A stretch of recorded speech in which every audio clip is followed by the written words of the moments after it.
Hi everyone, it's Steffi from the Novelty Corner. Welcome back to my channel and welcome to Vlogmas Day 22.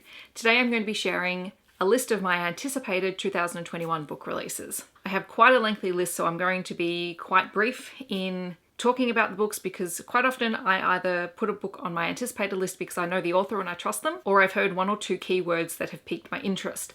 I don't tend to go and read full summaries. I don't tend to do that for anything that I read. I'm going to go by month and also try and include release dates if I have them, and at the very end I have some other books that I don't have release dates for yet. And obviously there may be more books coming out in the second half of the year. This is quite first half of the year heavy, so this list will undoubtedly be added to over the course of the year. Alright, starting with January. On January 5th, Abel by Katie Roberts come out. This is book one in the Sabine Valley series. This is a series that features menage romance stories in various combinations, both MMF and MFF. Abel is an MMF romance. I have read it already, but it does come out on the 5th. Then there is Persephone Station by STINA LEICHT, also coming out on January 5th. This is a queer space opera. That's all I know about it. That's all I want to know about it. On January 12th, you have Across the Green Grass Fields by SEANAN, which is the 6th book in the Wayward children's series. I love this novella series. It is urban fantasy, it has portal doorways, and it's great. Also on the 12th, Blood Heir by ILONA ANDREWS comes out. This is the first book in the Aurelia Ryder series, which is a spin-off of the Kate Daniels series and features Julie, who is Kate's adopted daughter, and I cannot wait for this book to come out.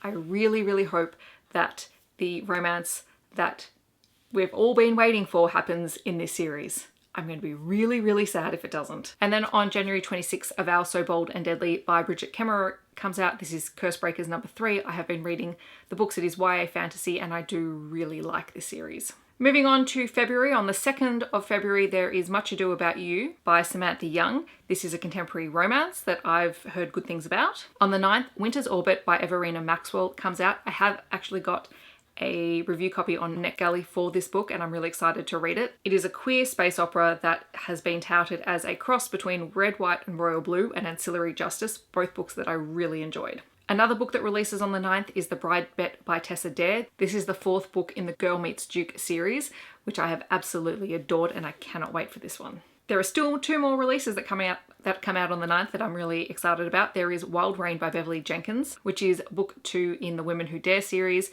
I believe it is historical romance set during the Civil War. I haven't read Beverly Jenkins and I'm hoping to rectify that in 2021. And then the final book that comes out on the 9th of February that I'm really looking forward to is The Raquel of Wrath by Emily Howard. This is the sequel to The Beast of Beswick, which I did really enjoy, and it is the Everly Sisters book number 2. I lied, there's another book that comes out on the 9th. It is A Lady's Formula for Love by Elizabeth Everett, and it is the first book, hang on I have to read this, in the Secret Scientists of London series, and it is about Lady Violet Hughes, who founds a sanctuary for women who study in the sciences, and she may or may not complete a secret mission for the Crown as well. So that really intrigued me. One that I am really excited for that comes out on the 16th is The Galaxy and the Ground Within by Becky Chambers. Becky Chambers is one of my all-time favorite science fiction authors. This is a space opera. It has aliens. It is the 4th book in the Wayfarers series and I am so excited about this one. On the 21st, Quiet in Her Bones by Nalini Singh comes out. This is the 2nd of her thriller books. And then on the 23rd, Waiting for a Scot Like You by Abel, which is the 3rd book in the Union of the Rake series, comes out. I've only read book 1 so far, but I'm planning on reading book 2 really soon and I would love to do that before book 3 comes out. Moving into March, on the 9th of March, we have Act Your Age Eve Brown by Talia Hibbert. This is the 3rd book in the Brown Sisters series, which I have utterly adored reading this year and I cannot wait to get Eve's story. It sounds like a sunshine versus grumpy character romance and that just sounds perfect. And then on the 16th you have The Dating Plan by Sarah Desai, which I believe is a contemporary marriage of convenience story, which sounds really intriguing. Moving into April, on the 6th of April we get The Intimacy Experiment by Rosie Dannon, which is a follow-up to The Roommate that was released this year.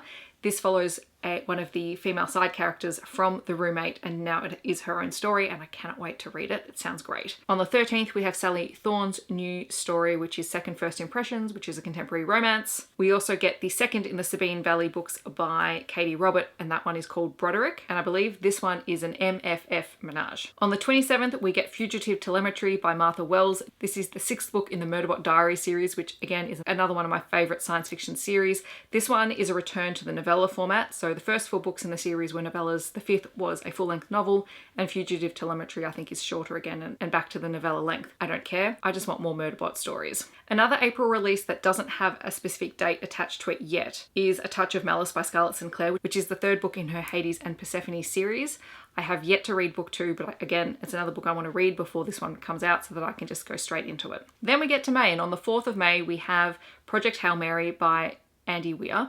Andy Weir wrote The Martian and Artemis. I am a huge fan of Martian, less of a fan of Artemis. I don't know all that much about Project Hail Mary, except apparently it's about an astronaut who has to save the Earth. And I'm going to leave it at that and go in with slightly lower expectations than I did for Artemis and try to enjoy Andy Weir's next story. On the 11th of May we have People We Meet on Vacation by Emily Henry. Emily Henry wrote Beach Read, which I really enjoyed this year, and this is her newest story. I believe it is a friends to lovers romance, and I'm trying to read more of those. And on the 25th there is How to Find a Princess by Alyssa Cole. This is book 2 in the Runaway Royals series, and it is an FF romance. I need to read the first book in this series so that I can read this one, but I am trying to read more Alyssa Cole as well in 2021. Moving into June, on the 1st of June, Neon Gods by Katie Roberts comes out. This is the first book in her Olympus series. This is traditionally published, so we've been hearing a lot about it, but we haven't had too many snippets from it. I am really excited because this is a Hades and Persephone story, and we all know that I love those. Also coming out on the 1st of June is One Last Stop by Casey McQuiston. This is a queer FF romance featuring time travel, I believe. I don't care, I'll just read it because it's Casey McQuiston. And the 3rd book that comes out on the 1st of June is The Tea Dragon Tapestry by Katie O'Neill. This is the 3rd and final book in the Tea Dragon graphic novel set, and I'm so excited. I've had this pre-ordered for over a year. I cannot wait. I just adore this series so much. It is so, so cute. And then on the 15th of June, we have Slow Burn by Olivia Day, which is the 2nd book in the Spoiler Alert series. I haven't read that one, but I am planning on reading it, so it's on the list. Then in July, there are 2 books that come out on the 13th. The first is It Happened One Summer by Tessa Bailey. This is apparently a contemporary romance inspired by Schitt's Creek, which I haven't seen, but I know that's really popular, so surely this is going to be highly entertaining. And then Becky Chambers has a 2nd book coming out this year, A Psalm for the Wild Built. This is the 1st book in the Monk and Robot series, and it is queer sci-fi / spec fic, and I think it has an environmental focus as well. And then on the 15th of July, we also have Isn't It Romantic by Lyssa Kay Adams, which is the 4th book in the Bromance Book Club series, and it features the Russian as the hero. So I really need to keep reading books 2 and 3 so that I can get up to reading this one, because I think this one's going to be great. In August on the 17th, The Heart Principle by Helen Huang is going to be coming out. This is the 3rd book in the Kiss Quotient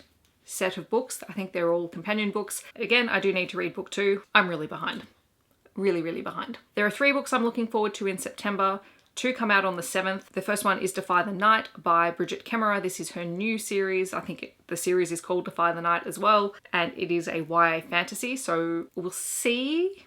I'm cautiously optimistic and anticipating this book. YA fantasy and I don't always get along anymore, but it's BRIGID KEMMERER, so I'll give it a shot. And then you also have Empire of the Vampire by Jake Kristoff coming out. This is a paranormal story featuring vampires. On the 21st of September, TJ Klune has a new book coming out, Under the Whispering Door. This is a male fantasy romance book, and after my experiences with TJ Klune this year, I will read anything that he writes and publishes. The last 2 books that I have dates for come in October. So there is A Dance of Smoke and Steel by Miller Vane, which is book 3 in the Dance of Dragons series. I do have the first 2 books to read. I got them in a Bay Crate box, so I should get to them pretty soon. And on the 28th, Leviathan Falls by James S.A. Corey, which is the 9th and final book in the Expanse series, comes out, and I am not prepared for it. I will be reading book 8 early in 2021, and I keep putting it off because soon this series is going to be over, and this is a space opera that I adore. It is just so huge in its scope and yet so tightly focused on the core characters. I can't even. It's fantastic. There are a few books that don't have release dates yet that I'm looking forward to. One of them is Well Matched by Jen DeLuca, which is the 3rd book in the Well Met series. This one is Mitch and April's book, and I am so excited for this one because this one has been hinted at since book 1, and I can't wait. Then there is Kennedy Ryan's Real, which I believe is a Hollywood Renaissance novel, which sounds kind of intriguing. And also Don't Kiss the Bride by Carrie Ann Cole, which is an age gap romance. And I can't remember where I heard this one, where I heard this one recommended. I must have picked it up from someone, but it's quite a significant age gap. I don't know how I'm going to go with this one, but it sounds very intriguing. So those are my anticipated reads so far for 2021. There's a lot coming out that I would really like to read. Today's shout out is Amanda from The Naughty Librarian, who is just a booktuber that I utterly adore.